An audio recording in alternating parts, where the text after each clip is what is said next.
Bonjour, dans cette vidéo, je vais vous présenter des aides et des indications pour réussir l'activité 12.2.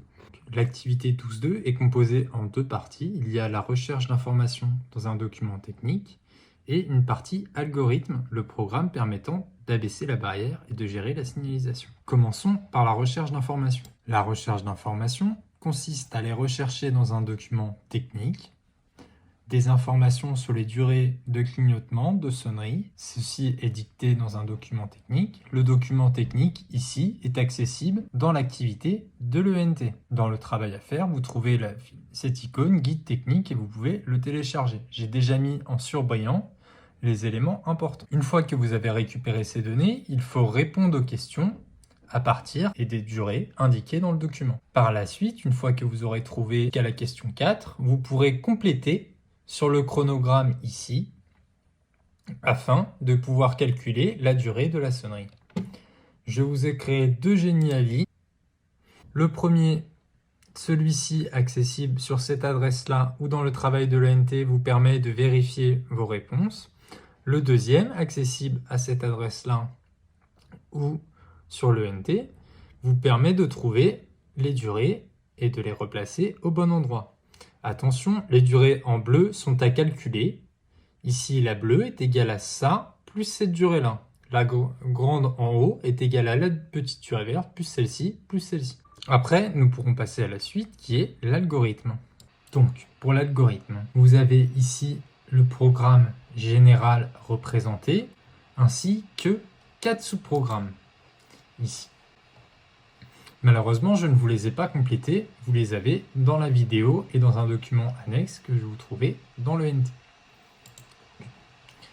Si on résume, vous avez un programme général, donc celui-là permet de lancer les petits sous-programmes. Donc, lorsque le train arrive au passage à niveau, on démarre le sous-programme annonce. Le sous-programme annonce va donc indiquer les feux, le feu clignotant, la sonnerie et démarrer la fermeture de la barrière.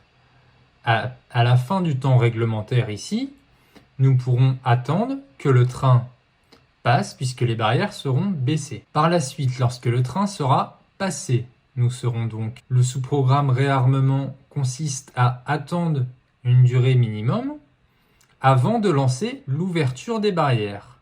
Une fois que l'ouverture des barrières, le sous-programme ouverture des barrières est terminé, on revient au début et le passage à niveau est de nouveau en position initiale. Donc, je vais vous les montrer dans le détail. Ici, c'est le programme général. Son rôle est de lancer les sous-programmes. Lorsque le train approche du passage à niveau, alors il faut lancer le sous-programme annonce. Le sous-programme annonce regroupe toutes les actions réalisées avant le passage du train. Il devra prendre en compte la durée de clignotement, la durée de la sonnerie, puis lancer la fermeture de barrière. La fermeture de barrière est lancée suite au sous-programme annonce. Il faut donc fermer la barrière. Pour fermer la barrière, il faudra se servir du capteur de position. Est-ce que la barrière est bien abaissée? Si oui, sinon. Et il faudra allumer le moteur et éteindre le moteur. Une fois que la barrière est baissée et que le passage à niveau est sécurisé, il faut attendre que le train quitte le passage à niveau en désactivant la pédale de reddition. Après, il faudra activer le cycle de réarmement pour relever la barrière.